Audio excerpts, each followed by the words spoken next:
1 month after Harper Lane shattered every expectation at Hawthorne Elite Range, the leaderboard still bore her name at the top, etched in bold digital gold. Harper Lane, perfect score, 100.0. But legends don't rest easy. Outside, the California sun dipped low over the hills, painting the sky in bruised shades of orange and crimson. Inside Hawthorne, the once cold air now carried a charge, like something was about to change again. Harper stood at Lane 8, alone. No phones, no live streams, no crowd. Just her rifle, and the silence. She visited the range every week since her victory. Not to relive the moment. Harper didn't believe in nostalgia, but to prepare. For what? She didn't know. Until that morning. A letter had arrived at the front desk. No return address. Just her name, written in crisp, slanted cursive, H. Lane. Inside, a single challenge. 1 target, 1 shot, no second chances, midnight, West Range, come alone. No signature, no explanation. Just coordinates and a time. Most would have dismissed it. But not Harper. Because taped to the back of the note was a faded photograph. Her father, Colonel Thomas Lane, standing next to a man she'd only heard stories about.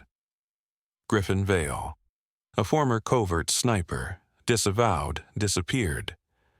Rumors said he trained the deadliest shooters in the world, off the grid, beyond the rules, including the man who once beat Colonel Lane.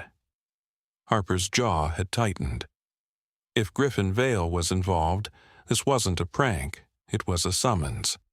11:58 p.m. The West Range wasn't part of the public facility. It lay past the gated woods, behind a locked bunker. Only top-tier trainers and ex-military ever stepped foot there. Tonight, it was open. Harper stepped through the rusted gate, the M1 Garand slung across her back like a soldier returning to war. A floodlight hummed overhead, bathing the concrete platform in harsh white light. Then a voice called out from the shadows. "You're late."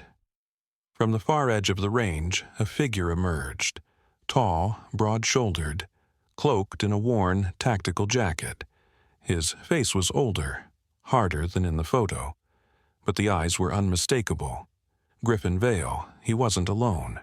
Behind him stood 5 others, spaced out, silent, each carrying a weapon of their own. They didn't speak, didn't smile. They were the best of the best, and they were watching. Vale stepped forward and dropped a black case at her feet. Inside, a custom scope, cold to the touch. "You want to be more than a one-time wonder," he said. "You'll have to hit a target none of them ever could."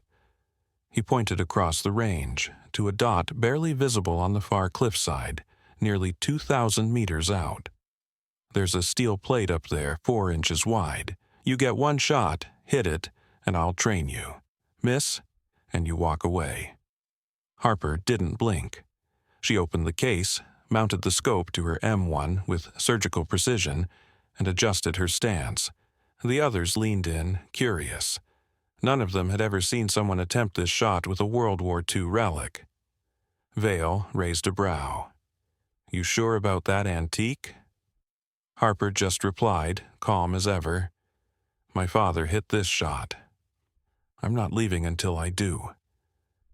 She laid prone on the gravel, slowed her breathing, and let the world fade away. All that remained was the dot, and the silence before the storm. The wind picked up. A dry breeze rolled across the West Range, tugging gently at Harper's braid as she lay motionless, her cheek pressed against the worn walnut stock of her father's rifle. To the left, one of the silent onlookers scoffed under their breath. "She's gonna miss. That Garand isn't made for this." Griffin Vale said nothing.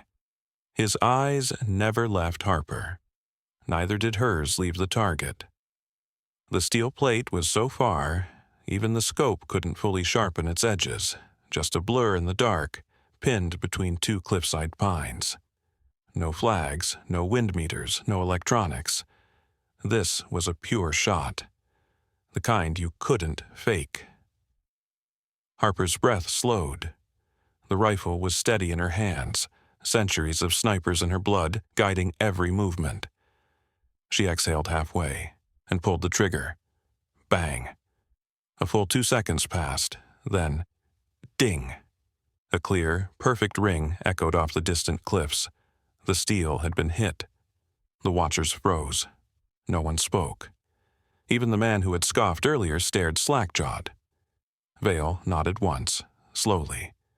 A ghost of something, respect maybe, crossed his weathered face. "She's in," he muttered.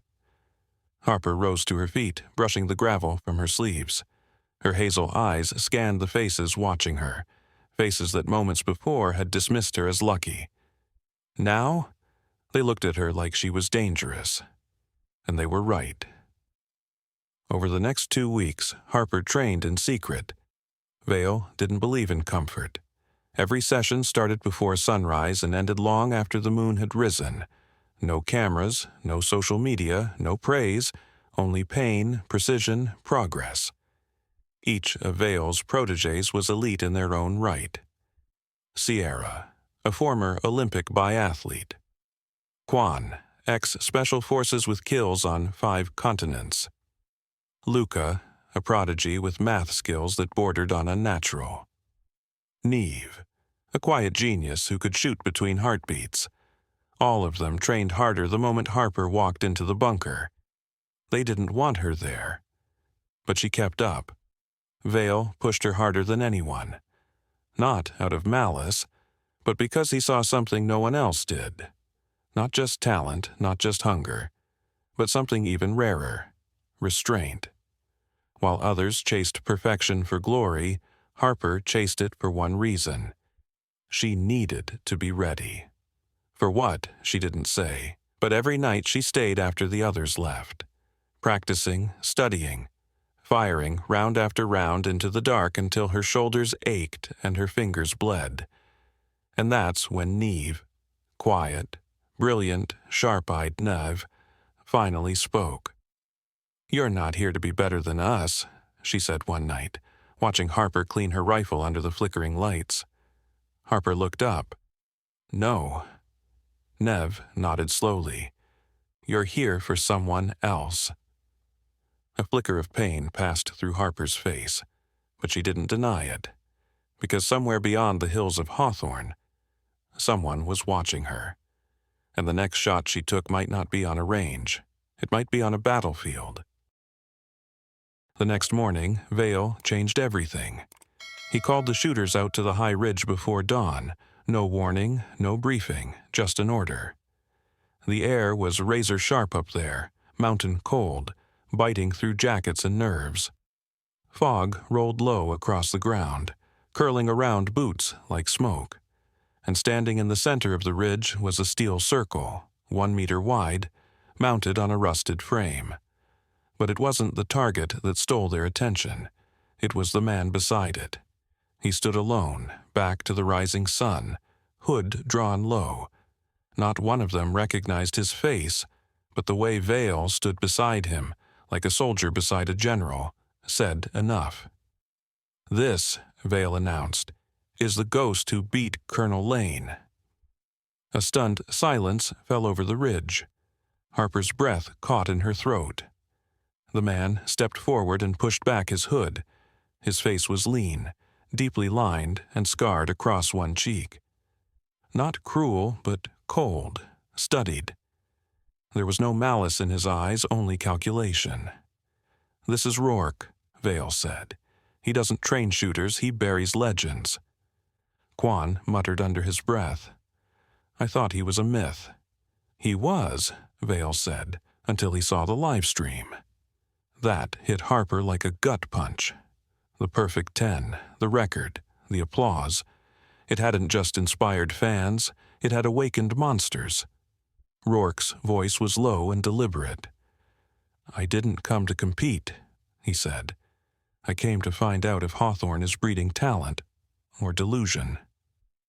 He raised a modified 338 Lapua, the barrel matte black, the scope digital and adaptive, a weapon forged for war. Each of you gets one shot, same target, same distance. He glanced at Harper just briefly. Same silence. One by one, they stepped forward. Luca went first. His math was flawless. His aim, nearly so, bang. Score, 9.6 quan next. Calm, measured. Years of combat behind his grip. Bang. 9.8 Sierra. Fast breath, steady hand, bang, 9.7.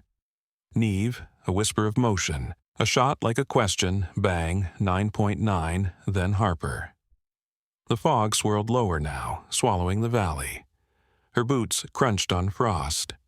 She adjusted her sling, ignored the digital sights on the other's gear, and dropped into a perfect prone position with the old Garand. The others whispered, "Too much wind. She's not going to make it this time." She should have upgraded by now. She didn't hear them. She never did. Only the breath, the weight, the stillness. Bang. The ridge went silent. Then, 10.0. Rourke didn't move, didn't blink. Just lowered his rifle and said 2 words. Again. Tomorrow. And walked off the ridge. Later that night, while the others debated gear and scopes and wind charts, Vale pulled Harper aside. "He's not testing aim," he said. "He's testing endurance. How many days can you be perfect before something breaks?" Harper stared out at the distant target, now barely a smudge in the twilight. "He can shoot in the dark," Vale added. "He can shoot underwater. I've seen him hit a drone mid-flight with iron sights." "So, why test us?" she asked. Vale's voice turned grim. "Because he thinks he sees your weakness." Harper turned toward him. "What weakness?" Vale didn't answer.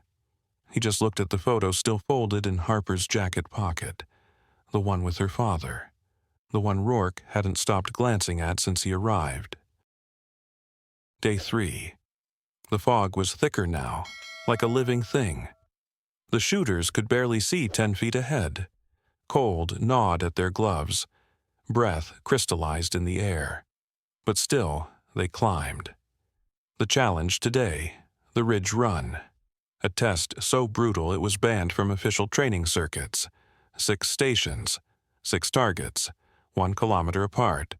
1 shot per target, no rests, no guides, only raw instinct and endurance. "This is how real-world snipers are made," Vale announced. "Let's see who survives." The course weaved through dense forest, across rocky climbs and mud-thick gullies.